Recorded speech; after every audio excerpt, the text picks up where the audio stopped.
여러분 10년 전에 프롬프트 엔지니어라는 말 들어본 적이 있으세요? 아마도 없으실 거예요. 하지만 지금은 생기고 있어요. 2016년에 전 세계를 충격에 빠뜨렸던 알파고를 기억하세요? 그때만 해도 설마 AI가 사람들의 일자리를 뺏겠냐 이런 생각을 했었죠. 하지만 지금 현실은 어떤가요? 앞으로 현재 초등학생은요, 지금 존재하지 않는 직업을 가질지도 몰라요. 두렵나요? 걱정되시나요? 하지만 저는 오히려 설레요. 왜냐고요? 인류 역사상 가장 흥미진진한 변화의 시대가 시작되는 것 같아요. 1차 산업혁명은요, 증기기관이 발명되면서 시작이 됐어요. 2차 산업혁명은요, 전기가 나오면서 시작을 했죠. 3차 산업혁명은 컴퓨터가 나오면서 시작을 합니다.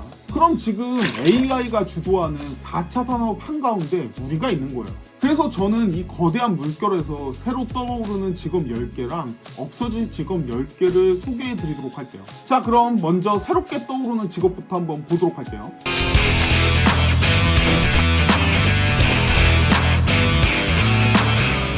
첫 번째가 AI 프롬프트 엔지니어예요. 여러분들 아마 이런 경험이 있으실 거예요.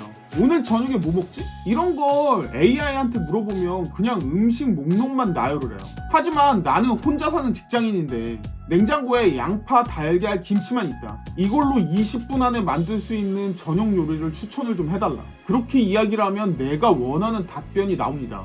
바로 이런 차이를 만드는 게 AI 프롬프트 엔지니어예요. 통역사랑 비슷하죠? 사람의 언어를 AI가 잘 번역할 수 있게 바꿔주는 거죠. 두 번째는요, 메타버스 공간 디자이너예요. 여러분들 코로나 시대에 줌으로 회의하면서 얼마나 불편하셨어요. 이제는 달라질 거예요. 메타버스 공간에서 실제로 만나는 것처럼 자연스러운 회의가 가능해지겠죠. 메타버스 공간 디자이너는요, 이런 가상 공간의 세계의 건축가예요. 현실 세계에서는 불가능한 공간을 만들 수가 있는 거죠. 예를 들면 화장실 천장이 우주가 되고요. 벽을 통해서 다른 공간으로 순간 이동할 수도 있겠죠. 쉽게 예를 하나 들어볼까요? 실제 크기의 자동차를 360도 돌려가면서 볼 수도 있을 거고요. 그 상황에서 차 내부도 볼 수 있겠죠. 이런 공간을 만드는 게 메타버스 공간 디자이너의 역할이 되겠죠. 세 번째는 AI 윤리 검수관이 될 거예요. AI가 정말 빠르게 발전하지만요, 이게 사실 무섭기도 하잖아요. 이 디지털 시대에 도덕성에 대한 파수꾼도 필요할지 몰라요. 재미있는 사례를 한번 들어볼까요? 자율주행을 하는 상황에서 사고가 났어요. 여기서 운전자를 살려야 될까요? 아니면 보행자를 살려야 될까요? 분명히 선택을 해야 되는 상황이 올지도 모르거든요. AI 윤리 감수관은요, 이런 상황에서 AI가 어떻게 판단을 해야 되는지 그 가이드라인을 제시하는 거예요. 이런 게 생길 수도 있겠죠. 네 번째가 디지털 웰니스 전문가예요. 하루에 스마트폰을 몇 시간이나 사용하세요? 통계에 따르면 6시간 30분이라고 해요. 깨어있는 시간의 3분의 1이에요. 디지털 웰니스 전문가는요, 현대인의 생활을 건강하게 만드는 거예요. 예를 들어서요, VR과 AI를 활용해서요, 디지털 프로그램을 만들고요, 업무의 효율을 높이면서요, AI에 대한 의존도는 낮추게 만드는 거죠. 실제로 구글이나 애플 같은 기업에서는 이미 하고 있다고 해요. 다섯 번째는 인공지능 트레이너예요. 여러분, 아기한테 말을 가르치려면 어떻게 해야 되죠? 천천히 반복해서 쉬운 말로 해야 되겠죠. AI도 마찬가지라고 합니다. 인공지능 트레이너는요, AI의 선생님이에요. 예를 들어서요, 의료 AI 같은 경우에는요, 수백만 장의 엑스레이 사진을 보여준다고 해요. 거기서 이거는 정상, 이거는 골절, 이거는 종양, 이런 식으로 알려준다고 하거든요. 학습을 시켜줘야 된다는 이야기예요. 마치 의대생을 가르치는 것처럼요. 여섯 번째는 데이터 탐정이에요. 여러분, 셜록 홈즈를 아시나요? 데이터 탐정은요, 디지털 시대의 셜록 홈즈예요. 빅데이터 속에서 범죄 패턴을 찾아내고요, 기업의 부정행위를 적발해내고요, 사이버 테러의 흔적을 발견해내겠죠. 실제 사례를 볼까요? 이런 게 가능할 수도 있을 거예요. 한 데이터 탐정이요, 수만 건의 보험 계약을 점검을 해요. 그래서 조직적으로 보험 사기의 흔적을 찾아내는 거죠. 이런 건 정말 수백억 원의 피해를 막을 수도 있을 거예요. 일곱 번째가 개인정보 자산 관리사가 될 거예요. 여러분들은 개인정보의 가치가 얼마가 된다고 생각을 하세요? 놀랍게도 한 사람의 통합된 개인정보는요, 500만 원 정도의 가치가 있다고 알려져 있어요. 개인정보 자산 관리사는요, 여러분들의 디지털 시대에서 자산을 관리하고 보호해주는 역할을 하겠죠. 주식 투자하는 거 고문처럼요. 어떤 정보를 어떻게 활용할지 조언을 해줄 거예요. 예를 들어서 특정 앱이 요구하는 권한이 적합한지에 대해서 이야기를 해줄 거고요. 내 데이터가 어디에 어떻게 사용되는지 관리를 해주겠죠. 8번째로 로봇 심리 상담사가 생길 수 있어요. AI 보면 되게 웃긴 게요. 칭찬해주면 좋아요. 그러다 보니까 로봇에게도 상담이 필요할 수가 있거든요. 이게 좀 무섭기는 하거든요. 약간 감성적인 지능이 생기는 게 아닌가라는 생각이 들기도 해요. 로봇의 AI가 인간의 감성을 이해할 수 있게 만들어주는 거죠. 그런 감성을 교육해주는 사람이 생길 수도 있어요. 마치 아이들의 감성을 가리키는 것처럼. 9번째가 디지털 고고학자예요. 여러분들은 10년 전에 쓰던 휴대폰에 있던 사진을 지금 보실 수 있나요? 아마 많은 분들은 볼 수 없으실 거예요. 기술은 빠르게 발전하고 있고요. 많은 디지털 자료가 사라지고 있어요. 디지털 고고학자는 이런 디지털 자료를 발굴하는 사람이 생길 수도 있겠죠. 예를 들어서 1990년대에 플로피 디스크에 중요한 문서가 있다고 하면요. 현재 그걸 복원하는 거죠. 마치 고고학자가 과거의 유물을 찾는 것처럼요. 10번째가 기후위기 관리자예요. 요즘에 기후가 정말 많이 이상해졌잖아요. AI가요, 기후 변화에도 굉장히 큰 역할을 할 수 있을 거라고 생각이 되어져요.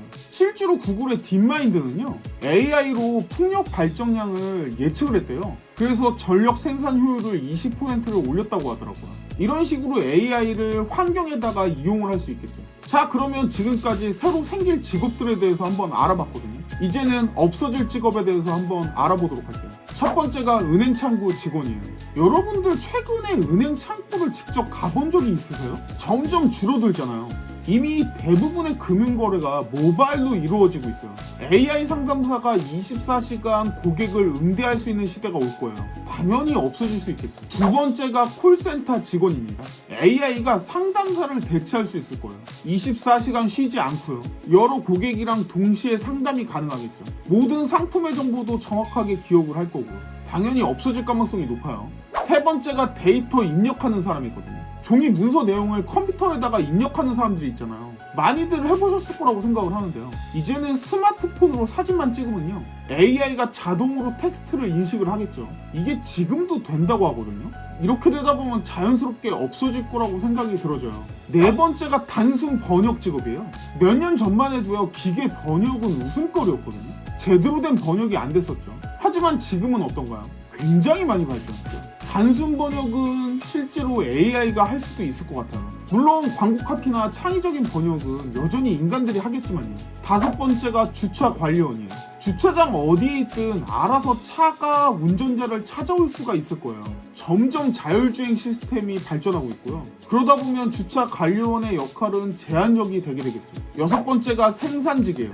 24시간 쉬지 않고 일할 수 있잖아요. 실수도 거의 없을 거고요. 하물며 휴가도 필요가 없겠죠. 로봇이요, 점점 더 많은 생산직의 자리를 가져갈 거예요. 특히 단순 반복적인 작업은요, 이미 로봇이 대체를 많이 하고 있죠. 하지만 희망적인 소식도 있거든요. 이제는 사람들이 로봇을 관리할 거고요. 프로그래밍을 해야 되겠죠. 더 높은 수준의 일자리로 옮겨줘야 될 거예요. 일곱 번째가 택시 운전사예요. 자율주행은 이미 상용화에 들어간 상태예요. 뭐 나온다 하면서 안 나오고 있긴 하지만요. 조만간 나올 때가 돼가기는 해요. 자율주행 택시는 나올 거고요. 그러다 보면 택시 기사들은 자연스럽게 없어지겠죠. 여덟 번째가 보험 심사원이에요.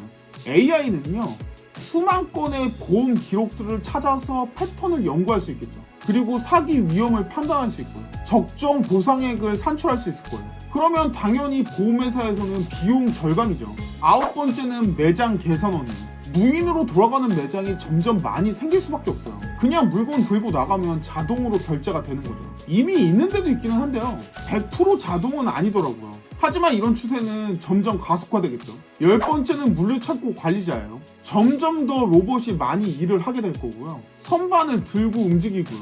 물건을 분류하고 포장하고요. 거의 모든 일이 자동화가 되겠죠. 24시간 쉬지 않고 일하면서 오후 배송률도 줄일 수 있을 거예요. 지금까지요, AI 시대에 생길 만한 직업 10가지랑요, 없어질 만한 직업 10가지를 말씀드렸어요. 불안하세요? 걱정하지 마세요. 역사적으로 봤을 때요, 새로운 기술은요, 항상 일자리를 없애기도 했지만요, 새로 만들기도 했어요. 중요한 건 변화에 대한 준비예요.